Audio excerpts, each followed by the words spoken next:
ఇంకోటి ఇప్పుడు మీరు పోయిన తర్వాత మీ కాన్షియస్నెస్ ఉంటుందా లేదా అని తెలియదు ఏమో. కరెక్ట్. ఇప్పుడు అందుకని నేనేమన్నాను, ఇప్పుడు ఫర్ ఎగ్జాంపుల్ సంబడి లైక్ ఇప్పుడు జయసుద్ గారు ఉన్నారు, అప్పుడు Christianity, she's into Christianity. Mohan Babu గారు యేసు గారు సారీ షిర్దీ సాయిబాబా, లేకపోతే బాలాజీ. అవి మోహన్ బాబు గారితో అన్నా, సరే మీరు గంటకు ఒకసారి బాబా శిష్యులు అంటారు, ఇదంటారు అదంటారు, మీరు పోయి పైకి వెళ్ళినప్పుడు అక్కడ ఉంటే అల్లా ఉంటే మీ పరిస్థితి ఏంటన్నా, ఏం క్లోజప్ ఉంటుంది, అప్పుడు వచ్చి మీరు క్లోజప్ తీస్తామని చెప్పాను. ఎందుకంటే తెలియదు ఎవరికి కూడా. మనందరం మనం ప్రాక్టీస్ చేస్తున్నాం, హిందూయిజము, క్రిస్టియానిటీ, ఇది బుద్ధిజం అన్నీ చేసాం. లంబాడి వాళ్ళకి ఎవరి దేవుడో నాకు తెలీదు. వీళ్ళందరూ ఎవరి దేవుళ్ళు నాని చేస్తున్నప్పుడు వీళ్ళందరికీ సంబంధించిన స్వర్గాలు ఉంటాయా, ఒకటే ఉంటుందా అక్కడ తెలియదు. అది తెలియదు, అది తెలియదు కదా. ఎవరి బిలీఫ్ వాళ్ళది, ఎవరి నమ్మకం. మనం అందరం ఇంద్రుడు గింద్రుడు ఉంటారని మనం అనుకుంటాం, వాళ్ళు ఏదో అనుకుంటున్నారు, ఇంకోళ్ళు ఎవరు ఏదో అనుకుంటున్నారు, జన్నత్ అని వాళ్ళు అనుకుంటున్నారు. పైకి వెళ్ళినోడు మళ్ళీ కిందకి రారు మనకి చెప్పడం, అక్కడ ఒకటే ఉంది చూసుకుంటాను వాళ్ళు చెప్పడానికి ఎవడు రాడు మళ్ళీ వెనక్కి లేదు. సో బేసిక్గా అది పాయింట్. అందుకని నేను అందరితో బాగుంటా, అందరితో. ఎందుకంటే ఎవరు ఉంటారో తెలియదు కాబట్టి అన్ని పార్టీల్లోనే ఒక చెయ్యేసి అంటే కృష్ణుడికి గోపాలుడికి నేను ఒకవేళ పోయే ముందు నాకు 5 minutes ముందు తెలిస్తే నేను అందరి దేవుడిని పూజ చేస్తాను, అందరి దేవుడిని పూజిస్తాను. ఎందుకంటే ఎవరు ఉంటారో తెలియదు కాబట్టి చేసి రిజర్వ్ చేసుకుంటారు పైన సీట్ ఒకవేళ. ఎందుకంటే అదే కదా ప్రాబ్లం. ఇప్పుడు ఇన్ని సంవత్సరాలు నేను బతుకున్నంత కాలం దేవుడిని నమ్మకుండా నేను పైకి వెళ్ళిన తర్వాత వెంకటేశ్వర స్వామి అనుకుంటా హ్యాంగ్ అని, అప్పుడు నా మమ్మీ గారి పరిస్థితే కదా అది కూడా. అర్రే అనుకుని మళ్ళీ వెనక్కి పరిగెత్తి మళ్ళీ ఇంకొకసారి లైఫ్ బతకడానికి ఛాన్స్ ఇవ్వండి, నన్ను తిరుపతిలో పుట్టించిందని కోరుకోవాలి. అప్పుడు ప్రహ్లాదుడి గురించి మీ నమ్మకం ఏంటి, మీ ఒపీనియన్ ఏంటి? ప్రహ్లాదుడు basically I think is the worst son ever born in history. ఎందుకంటే ఫాదర్ డ్రాన్ చేశాడు. మీరు ఎలాగో ఫాదర్ పుట్టించి పెంచి అన్నీ చేస్తే ఈయన ఎగస్ పార్టీకి వెళ్ళి ఓటేస్తే ఇంకేంటి పాయింట్?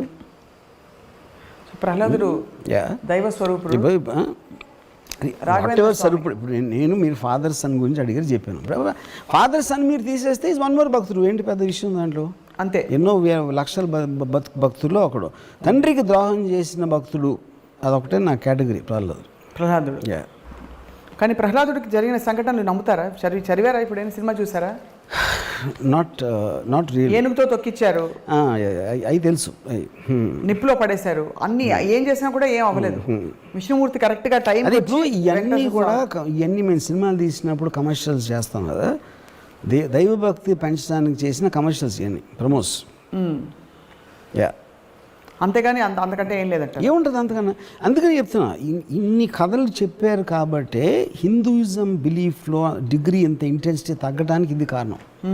ఇలాంటి వింత కథలు ఉట్టి మన రిలీజన్లో ఉంటాయి. అది ఫోకస్ ఆఫ్ ఆస్పెక్ట్. ఎందుకు మీరు ఒక శక్తిని పూజించాలి అనే దాని ఫోకస్ పక్కన పడేసి ఈ పెట్ట కథల్లో ఉంటాం మనం ఎంతసేపు. అది అంటే ద లార్జ్నెస్ మొత్తం అంతా కూడా లార్జ్నెస్ స్మాల్ చేసి మనం హ్యూమనైజ్ చేస్తున్నాం దాన్ని. అప్పుడేంటి వినాయకుడు, ఇప్పుడేంటి ఇప్పుడు ఎవరు దూరంగా ఎంత తొందరగా ప్రపంచం చుట్టూ వస్తారు అంటే వినాయకుడేమో మదర్ చుట్టూ పరిగెట్టి అంతకన్నా మ్యానిపులేషన్ ఉంటుందా ఎప్పుడైనా? అది ఇప్పుడు ఆబ్వియస్లీ తను పొట్టేసి ఉన్నాడు కాబట్టి తను పరిగెత్తలేడు. సో ప్రహ్లాదుడు పర్ఫెక్ట్గా ఉంటే నిజంగా పరిగెట్టి వస్తే మ్యానిపులేషన్ తోటి అది అంతకన్నా మీరు వ్యత్యాసం ఎలా ఉంటుంది? మదర్కి అంతకన్నా వ్యత్యాసం ఎలా చూపెడతారని చెప్పండి. ఇద్దరు పిల్లలే కదా. మరి ప్రహ్లాదుడు ఎందుకు వినాయకుడు అంత ఫేమస్ దేవుడు అవడు? అది. సో కాబట్టి ఆ కథలు వింటే మీకు ఇలా అనిపిస్తుంది? అనిపించడం కాదు, ఐ ఫీల్ అలాంటి కథలు 100,000 చేసేసి they diffuse the impact of the religion, of the god and the impact of the very idea of religion. And we have yet another highest philosophy. Hinduism గురించి మాట్లాడతారు కాబట్టి నేనే దేవుణ్ణి. ఓకే, నేనే దేవుణ్ణి ఆల్మోస్ట్ ఈస్టర్న్ కానీ గ్రీక్ టైంలో కానీ ఈవెన్ చైనీస్ ఫిలాసఫీలో more or less similar thing. అంటే that is a very obvious thing to reach. Right. Size of the universe how small you are అని చెప్పేది ఎనీ సొసైటీలో ఎనీ కైండ్ ఆఫ్ సివిలైజేషన్లో ఫండమెంటల్గా వచ్చింది అది ఎప్పుడైనా సరే. ఇప్పుడున్న పరిస్థితుల్లో మరి మూఢనమ్మకాలు బాగా డామినేట్ చేస్తున్న టైంలో మీరు ఆనందయ్య మందుని మీరు వేసుకుంటారా అవసరం ఉంటే? వేసుకోరు. ఎందుకు? For the same reason I want to question on some kind. ఇప్పుడు నాకు ఫర్ ఎగ్జాంపుల్ ఇప్పుడు అలోపతి మెడిసిన్ ఉందనుకోండి, why did it become famous? ఇప్పుడు యాక్చువల్గా మెడిసిన్ స్టార్ట్ అయ్యింది వరల్డ్ హిస్టరీలో obviously it will be from Anandaiah kind of people. ఎందుకంటే అప్పుడు మనకి ఏమి లేవు కాబట్టి. ఆ టైంలో మూలిక వేర ఇదా వాటెవర్ అది ఆ టైం నుంచి దాన్ని డెవలప్ అవుతా ఒక పర్టిక్యులర్ టైంలో science based system is what is so called allopathy, which is the reason world ఓవర్లో కూడా రైట్ మీకు అలోపతి హాస్పిటల్స్ డామినెంట్గా ఉంటాయి కానీ not anything to do with this. Okay, అప్పుడు మీరు ఇప్పుడు మీ మదర్కి లేకపోతే మీ ఇంట్లో ఫాదర్కో లేకపోతే ఎవరికో వచ్చినప్పుడు మీరు న్యూయార్క్లో స్లోన్ కేటరింగ్కి వెళ్తారు, డబ్బులు ఉంటాయి. ఒకవేళ అపోలో హాస్పిటల్కి ఎందుకు వెళ్తారు? అవును, ఎక్కడ most sophisticated I mean equipment ఉంది. Sophisticated equipment is about science, right? You know, so ఆటోమేటిక్గా so majority of the people always move toward science. Right. ప్రాక్టికల్గా మాట్లాడటానికి మాత్రం నమ్మకాల గురించి మాట్లాడతారు. అది నాకు తెలిసిన చాలామంది దే కంప్లీట్లీ ఆనందయ్య కరెక్ట్ అంటారు, కానీ మళ్ళీ పొద్దున్న మళ్ళీ is going to Apollo hospital.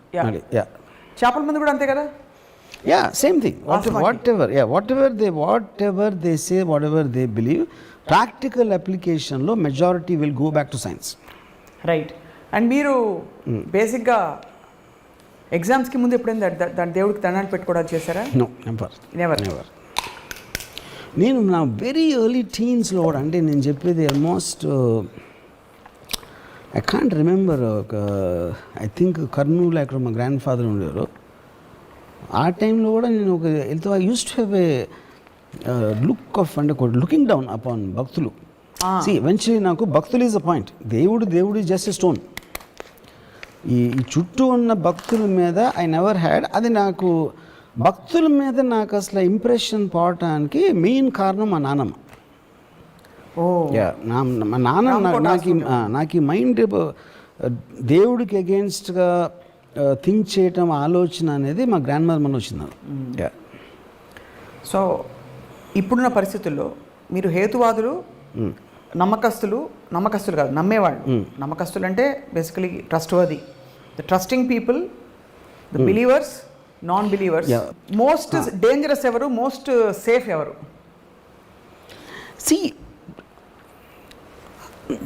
Dangerous definitely నమ్మకస్తులు. ఎందుకంటే వాళ్ళు అంటే నమ్మకం, ఆఫ్ కోర్స్ నేను డిగ్రీ చెప్తున్నాను మళ్ళీ, ఎంత ఎక్కువ డిగ్రీలో నమ్మేవాళ్ళు అంటే వాళ్ళు అంత డేంజరస్ ఉంటారు. Because they will do anything. Science బేస్డ్లో వాళ్ళు చాలా ఆలోచిస్తారు, 1-10 సార్లు ఆలోచించి చెక్ చేసుకుని డిస్కస్ చేసుకుని మాట్లాడుకుని ప్రోస్ అండ్ కాన్స్ అన్నీ చూస్తారు. నమ్మకం అనేది when it reaches a certain point అది బ్లైండ్నెస్ కాబట్టి అది చేసేస్తారు. రైట్. ఒక ఈవెంట్ క్రియేట్ అయిపోతుంది. ఆ ఈవెంట్లోంచి chances or something very bad will happen, which you see all the time. Right. ఒక మైనర్ లెవెల్లో మదనపల్లి ఇన్సిడెంట్ అవ్వచ్చు, మేజర్ లెవెల్లో సెకండ్ వరల్డ్ వార్ అవ్వచ్చు. Right. So I think the point is, but world moving forward అని మాట్లాడినా అంటే ఇప్పుడు చాలామంది నమ్మేవాళ్ళు they don't matter to the world. I mean to the world. వాళ్ళ ఇంట్లో ఏదో నమ్ముతారు. They are in their own world. They are in their own world. Yeah. But who are the people who are significantly impacting the society one way or the other? ఏది నమ్మకం ఉన్నవాళ్ళు. నమ్మకం ఉన్నవాళ్ళు. I mean see, ఇప్పుడు if you look at it, ఒక country ఉందనుకోండి, BJP నమ్మేవాళ్ళు ఉంటారు, కాంగ్రెస్ నమ్మేవాళ్ళు ఉండొచ్చు, ఇంకో పార్టీ నమ్మేవాళ్ళు ఉండొచ్చు. System doesn't work like that. మరి ఏదైతే గవర్నింగ్ సిస్టమ్ ఏదైతే ఉంటుందో it doesn't work on belief system, it works on science, it works on processes. బీజేపీలో వచ్చిన అదే చేస్తారు. ఒక మార్జినల్ డిఫరెన్స్లో రెటారిక్ మీరు ఎంటర్, కానీ ఓవరాల్ ప్రొసెసింగ్ సిస్టమ్ ఏం మారదు. That will never come under belief system. Judicial process అవ్వచ్చు, ప్రాసిక్యూషన్ ప్రాసెస్ అవ్వచ్చు, ఎగ్జిక్యూటివ్ అడ్మినిస్ట్రేషన్ ప్రాసెస్ అవ్వచ్చు, all of them will work on process, they don't work on beliefs. Right. Yeah. What you feel about the strong non believers? లేదు లేదు లేదు అని అరిచి గీపెట్టి చెప్పేవాడు. See, strong non-believers are as stupid as all they're worse than మూఢనమ్మకాలు. Yeah. భగవాన్ తుమ్ హే చెప్పండి. Yeah. ఎందుకంటే to say something is not there is as stupid as to say it is there. Yeah, I mean అప్పుడేంటి మీరు ఆలోచించేది science process not about దీన్ని believe చేస్తే impact ఏంటి, believe చేయకపోతే ఇంపాక్ట్ ఏంటి అనే ప్రాసెసింగ్ సిస్టంలోంచి మీరు అది నేను చెప్పింది. You have to look at there. Even for something as scientific as a vaccine, మీరు అనే point I'm elaborating. When they weigh the pros and cons, ఇంత తొందరగా వచ్చిన వ్యాక్సిన్ పనిచేస్తున్నా దీనివల్ల సైడ్ ఎఫెక్ట్లు వస్తాయా? ఒక మ్యామత్ లెవెల్లో ఒక పాండమిక్, వరల్డ్ పాండమిక్ నడుస్తుంది. They found the benefits of believing the vaccine.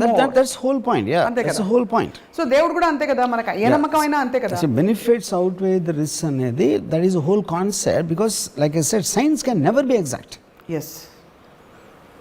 And it is also constantly seeking answers.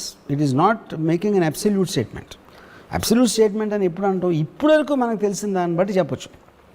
But we will continuously be getting more data and more information. అప్పుడు absolute truth అనే దానికి meaning లేదు.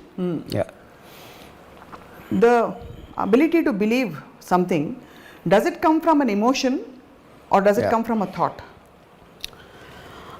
I feel early stages లో it will be the influence of people around you, your parents or whatever. So that's thought. Yeah, no, that is a carried forward influence. That is the first belief. ఇప్పుడు మా mother చిన్నప్పుడు Ganesh text books అన్నీ పెడితే చదువు బాగా వస్తాను మా mother నమ్మేది. నేనేమో 3 రోజులు చదవక్కర్లేదు, నేను హ్యాపీ ఫీల్ అవ్వండి నేను యూనో. సో ఇప్పుడు ఇంకొకళ్ళు నిజంగా నమ్మొచ్చు, నేను కాకుండా మరి వేరే ఇంట్లో లేకపోతే మా సిస్టర్ ఎవరో నమ్మ ఉండొచ్చు, నాకు తెలియదు. సో ద పాయింట్ ఈజ్, మీరు ఏ నమ్మకంతో చేస్తున్నారు, అలవాట్లో చేస్తున్నారు, అది నిజంగా మా మదర్ కూడా నమ్మితే ఏదో వాళ్ళకి, మా మదర్కి వాళ్ళ అమ్మమ్మ చెప్పారు, వాళ్ళ అమ్మమ్మకి వాళ్ళ నాన్నమ్మ చెప్పారు, అలాగే ఒక ప్రాక్టీస్ లాగా వస్తూ ఉంటుంది most of the time actually beliefs you know. ఎప్పుడు మీరు దాన్ని ఆపోజ్ చేస్తారు, either you are given incentive. ఇప్పుడు కొంతమంది రిలీజియన్ కన్వర్ట్ చేసుకుంటారు, ఎందుకు చేస్తారు, ఏదో ఇన్సెంటివ్ వస్తుంది. Incentive not necessary only in money. It can be ఎవరో చెప్పారు, ఇంత నేను పూజిస్తున్నా ఏం జరగట్లేదు, అదేదైనా ట్రై చేద్దామా. ఫర్ ఎగ్జాంపుల్ రెహమాన్ ఉన్నాడు, ఈజ్ ఎ హిందూ, దిలీప్. వాళ్ళ మదరు ఏదో కారణంతో చాలా కష్టాల్లో ఉండి ఫర్ సమ్ రీజన్ తను ఇస్లాం తీసుకున్నప్పుడు 1 వీక్లో తనకి రోజు వచ్చింది, 1 వీక్ 1 మంత్ ఏదో సమ్ టైంలో. సో ఇప్పుడు తనకి మామూలుగా వచ్చేదా, ఇస్లాం తీసుకున్న మళ్ళీ వచ్చిందా అంటే అది that is a debatable point. Rahman strongly believes it's that. అందుకని it became a devout fanatical follower of Allah. కానీ ఇప్పుడు ఇక్కడ అంటే మనం ప్రముఖుల పేర్లు తీసుకుని ఎగ్జాంపుల్ ఎక్స్టెండ్ చేయొచ్చా నాకు తెలియదు, కానీ ఇప్పుడు ఒక భక్తుడిని చూసి, ఏ రిలీజన్ అయినా పర్లేదు, ఒక భక్తుడిని చూసి అతను చేసిన పనిని, చర్యని చూసి అది నమ్మి ఒక 100 మంది సమూహం చేస్తే, is that dangerous to society or not sir? ఎలాగా? He made his faith total and complete and made an alteration in his life. ఆ ఆల్టరేషన్ చూసి 100 మంది అదే పని చేశారు. అవును, అది ఒక ఇన్ఫ్లుయెన్స్, సమూహ influence. Correct. So is that good for the society or అది కాన్సేదండి. ఇప్పుడు వరల్డ్లో ఇన్సిడెంట్స్ అని కంటిన్యూస్గా జరుగుతుంటాయి, good, bad, ugly, scary, whatever it is. ఇప్పుడు ఈ ఇన్ఫ్లుయెన్స్ అది చెప్తున్నా. ఇప్పుడు ఈ ఇన్ఫ్లుయెన్స్లో ఎలా ఉంటుంది, లైక్ ఇప్పుడు ఆనందయ్య మందు చూసారు ఎవరో తను లేచిపోయాడు వీడియో. ఆ వీడియో అవునా కాదా కరెక్టా పక్కన పెట్టి లెట్స్ ఒక 1000 మంది ఇన్ఫ్లుయెన్స్ అయ్యారు, 10,000 మంది అయ్యారు. ఇప్పుడు ఆ 10,000 మందిని మీరు ఆపుతారా, లీగల్గా ఆపుతారా, వాళ్ళకి ఏదో హేతువాదులు చెప్పేదో ఆపుతారా, లేకపోతే వాళ్ళు అందరికన్నా వాళ్ళని నమ్ముతున్నారు, అది వాళ్ళ ఆరోగ్యానికి సంబంధించిన విషయం, మీరెవరు నన్ను ఆపడానికి అంటే దానికి కూడా మారల్గా నోబడీ కెన్ ఆన్సర్. అదే గవర్నమెంట్ ఆ టైంలో దానికి ఉన్న డైలమా కూడా అదే కదా బేసిక్ పాయింట్. అవును. సో ఎవెన్చువలీ మీ నమ్మకం మీరు ఏదైతే నమ్మాలని అనుకుంటున్నారో దాని పర్యవసనం మీరే అనుభవిస్తారు. You will face the consequences of your belief system, which is actually the truth. But అంత మాత్రం ఫ్రీడమ్ వాళ్ళకి ఇవ్వాలి 100%. as long as it's not hurting another life form. Correct. That particular person's life. అంటే ఇప్పుడు ఫర్ ఎగ్జాంపుల్ నాకు ఎవరో చెప్పారు పరుచూరి మల్లికు మెంతులు తినమంటున్నాడు అంటే మెంతులు తినమంటే మెంతులు తింటారా ఇల్లు అని అడిగితే చెప్తే నేను అన్నాను ఇప్పుడు మెంతులు ఇస్ నాట్ ద పాయింట్ అండి. పరుచూరి మల్లిక్ చేసిన statements they believed him. Paruchuri Mallik knows what is talking about అని బిలీవ్ చేసే సెక్టర్ ఎవరైతే ఉంటారో వాళ్ళందరూ మెంతులు కాదు మట్టి తినమన్నా తింటారు. ఎందుకంటే అది నమ్మకం అనేది తన మీద, మెంతుల మీద కాదు. కానీ అక్కడ కాన్ఫ్లిక్ట్ మనలాంటి వాళ్ళకి అంటే నాలాంటి వాళ్ళకి ఏంటంటే ఇంత పెద్ద భయంకరమైన కరోనా దానికి రెమ్డెసివిర్లు అవి ఇవి అని సైంటిఫిక్ రీసెర్చ్ చేస్తుంటే వంటింట్లో ఉండే మెంతులు తిని తగ్గిపోతుంది. అది పాయింట్. అది మనకి ఇప్పుడు నాకేంటి అసలు ఇప్పుడు రెమ్డెసివిర్ అని ఒక ఇంగ్లీష్ పేరు, అది ఏదో పేరు అక్కడి నుంచి వచ్చింది. మెంతులేమో తెలుసు. అప్పుడు మల్లిక్ పరుచూరి అసలు రెమ్డెసివిర్ ఎక్కడి నుంచి వచ్చింది అనుకుంటున్నారు అంటే అది ఆలోచించింది నేను. పాయింట్ రెమ్డెసివిర్ ఆకాశం నుంచి రాలా, they are not made in heaven, ఇక్కడే చేస్తున్నాం, మనకున్న పరికరాలతోనే చేస్తున్నాం అది అని చెప్పాడు. ఇప్పుడు అది కరెక్టా కాదా అనేది నాకు తెలియటానికి నాకు ఆ సైన్స్ లేదు, అది లేదు. కానీ తను చెప్పే విధానంలో ఏదైతే లాజిక్ తను పట్టుకుంటున్నాడో దానికి నేను కనెక్ట్ అయ్యాను. నేను ఎక్కడ నమ్ముతున్నాను, వాట్ ఎవర్ డిగ్రీలో నేను తను చెప్పాడు, నేను వెళ్ళి మెంతులు తినలా, నేనేమి తను చెప్పే కోవికే నేనేం ప్రాక్టీస్ చేయట్లా. But I'm connecting to his system of thinking because I never occur to me. అసలు రెమ్డెసివిర్లో ఏముంటుందని నేను అడగలేదు. ఇప్పుడు మెంతులు ఉంది, అందులో మెంతులు ఉన్నాయో లేదో నాకు తెలియదు, పాయింట్ అది కాదు. ప్రతిదీ ఏ మందైనా ఎక్కడో అక్కడి నుంచి చేసింది. సైంటిఫిక్ ప్రాసెస్ అనేది మన అనాదిగా వస్తున్న ఈ వాట్ ఎవర్ పసర వైద్యమా ఈ వైద్యమా దాన్ని రిఫైన్ చేసి దాంట్లోంచి ఎక్స్ట్రాక్ట్ చేసి ఎంత క్వాంటిటీ పెట్టాలా, దాన్ని ఏం ప్రాసెసింగ్ చేస్తే దాని ఎఫెక్టివ్నెస్ ఎక్కువ ఉంటుంది అనేదే ఫైనల్లీ ఫార్మస్యూటికల్ మెడిసిన్స్ ఉంటాయి. అది all of them are made from material available already. అది వేరే చోట నుంచి రాలేదు, మార్స్ నుంచి ఇంపోర్ట్ చేయలేదని. So finally I am believing in the system of thinking comparatively to others. Right. Point 1. దాని తర్వాత తను చెప్పినవన్నీ నేను ప్రాక్టీస్ చేస్తున్నానా చేయట్లా. ఎందుకంటే I didn't do that in allopathy also. Right. కానీ అప్పుడు ఇప్పుడు నా ఎడిటర్ ఒకడు అన్నాడు, తను he believes Mallik Paruchuri is God. గాడా ఏకంగా తనకి పని లేకపోతే ఉట్టి మల్లికి వీడియోలు చూస్తున్నాడు తను, అంతే. It is God. అంటే ఇప్పుడు గాడ్ ఎందుకు, తనకి అర్థం అవనివి తను తెలుసుకోవాలనుకుంటున్నాయి, తనకి ఏదేదైతే అవసరమో అవన్నీ మల్లిక్ పరుచూరి చెప్తున్నాడని తన ఫీలింగ్. నాకు పర్సనల్గా I am interested in Paruchuri Mallik. Okay. Yeah. You neither believe nor disbelieve, but you're not believe. ఎందుకంటే అసలు ఆ ప్యాటర్న్ కూడా వెళ్ళను నేను. ఇప్పుడు నాకు ఈ హెల్త్లో ఇలాంటివి తీసుకుని ఎప్పుడు ఎవరు నేను అలోపతి నేను లేదు, ఎవరు నేను లేను. మీరు మెంతులు తినరు. యా, ఆ జాతర కూడా తీసుకోలేదు నేను. మాస్క్ వేసుకోలేదు, ఇది చేయలేదు, అది చేయలేదు, మెంతులు తినలేదు. That's because of my general negligence towards that topic. అది యా సూపర్. అంటే ఎంత క్లారిటీ ఉందంటే ఈ 3 కేటగిరీస్ వచ్చాక ఆ మధ్యలో కేటగిరీ ఇచ్చారు, దట్ చాలా కంఫర్టింగ్గా ఉంది. సూపర్ న్యాచురల్ అండి. అంటే we are if we don't leave a possibility for something beyond open, how will we, in what direction will we grow అనే ఒక, బికాస్ మీరు అన్నట్టు అంతరిక్షం అసలు ఎండ్లెస్గా ఉన్నది అన్నదే చాలా ఒక ఒక ఒక ఆశ్చర్యం కలిగించే విషయం. దాన్ని ఎలా ఛేదించాలి అర్థం కావట్లేదు. So there is an endless possibility to knowing also. ఇక్కడ హోల్ పాయింట్ ఏంటంటే, ఒకటి మనకి మన బిగ్గెస్ట్ మూఢనమ్మకం ఏంటంటే మనిషి జాతికి దేవుడు మనని స్పెషల్గా చూస్తున్నాడు. ఎందుకంటే మనమే క్రియేట్ చేసి, ఇప్పుడు దేవుడు కరోనా వైరస్ని దేవుడు క్రియేట్ చేసాడా లేదా అని ఒక క్వశ్చన్. దేవుడు క్రియేట్ చేయకపోతే ఎవరు చేశాడు? దెయ్యం చేసిందా? వుహాన్ ల్యాబ్ కూడా మనిషికి దేవుడే కదా చేసింది. సృష్టిలో ప్రతి దాన్ని దేవుడు సృష్టించుంటే కరోనా వైరస్ని ఎందుకు సృష్టించాడు? అలాగే ఇంకోటి అడుగుతా, దేవుడు సృష్టించిన ప్రతిదాన్ని ప్రేమించాలంటే మరి వుహాన్ చైనీస్ని ఎందుకు మనం ప్రేమించట్లేదు? నేను అది చెప్తున్నా. That is what I'm saying. Conflicts అన్నీ మనం ఏర్పరచుకున్నాం. టాప్ యాంగిల్లో ప్రతి జీవరాశిని సృష్టించిన ఒక శక్తి, దాని పేరు దేవుడు అని అనుకుంటే క్లియర్ కట్గా మీకు ప్రూవ్ అవుతుందంటే దేవుడికి ఎవరి మీద ఒక ప్రత్యేక కనికరం లేదు, ప్రత్యేక ఇది లేదు. అలాంటప్పుడు మనం ఎందుకు పూజిస్తున్నాం? ఒక పాయింట్. రెండోది, వైరస్ కూడా పూజిస్తూ ఉండొచ్చు కదా, మనకు తెలియదు కదా. వైరస్ మనకన్నా బెటర్గా పూజిస్తూ ఉండొచ్చు ఒకవేళ. అప్పుడు అందుకని వైరస్ ఎక్కువ ఇస్తున్నాడా మనకన్నా ఎక్కువ? We don't know, that's whole point. మరి సో ఇప్పుడు లాజికలీ మనం పూజలు ఎక్కువ చేద్దాం రండి, మనం పూజలు చేద్దాం, వైరస్ కంటే బాగా చేద్దాం. అది తెలియదు కదా అతనికి. అప్పుడు వాళ్ళు ఏం చేస్తున్నా, అది ఏం పూజ చేస్తుందో, ఏ దేవుడికి చేస్తుందో మనం సృష్టించాం మన దేవుడిని. నిజమైన దేవుడు వైరస్కే తెలిసేమో, మనకు తెలియదేమో. అదే అన్నా అదే నేను చెప్పేది. సో బేసిక్ పాయింట్ ఏంటంటే, ఇప్పుడు వైరస్ అనేది అన్నోన్ క్వాంటిటీ. మీరు ఎలక్ట్రాన్ మైక్రోస్కోప్లో చూసారా ఏది చూసారా, దానికి absolutely we don't have a clear understanding. కానీ మనతో పాటు ఉన్న ఒక జీవరాశి అది ప్రపంచంలో. ఆ ఇప్పుడు ఒక ఇది చెప్తాను మీకు.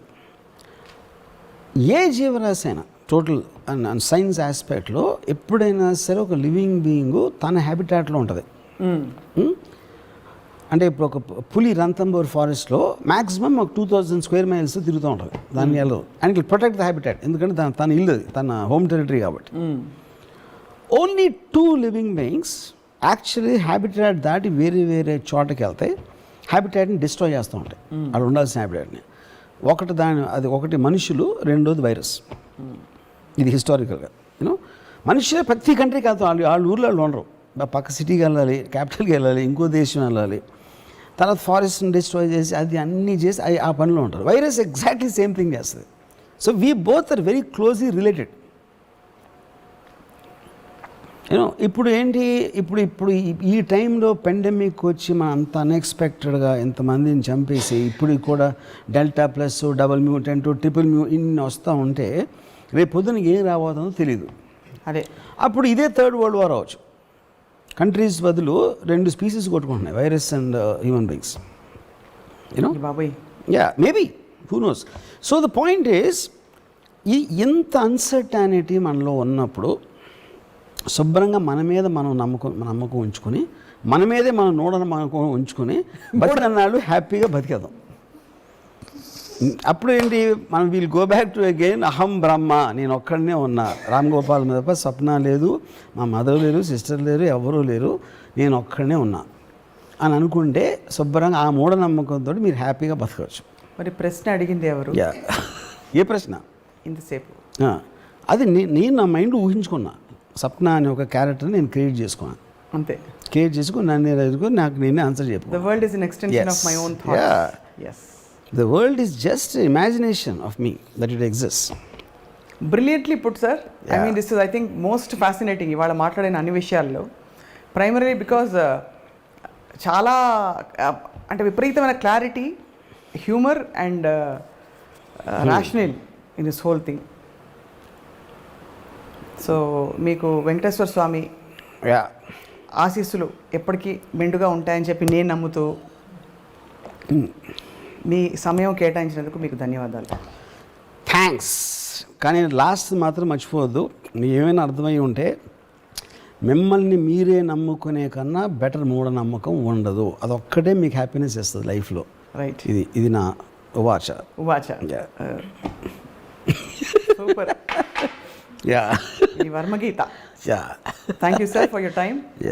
ఇది ఇవాళ spark of Ramoism, truly with lot of sparks. And మళ్ళీ కలుద్దాం మరొక ఎపిసోడ్లో. Thank you for watching.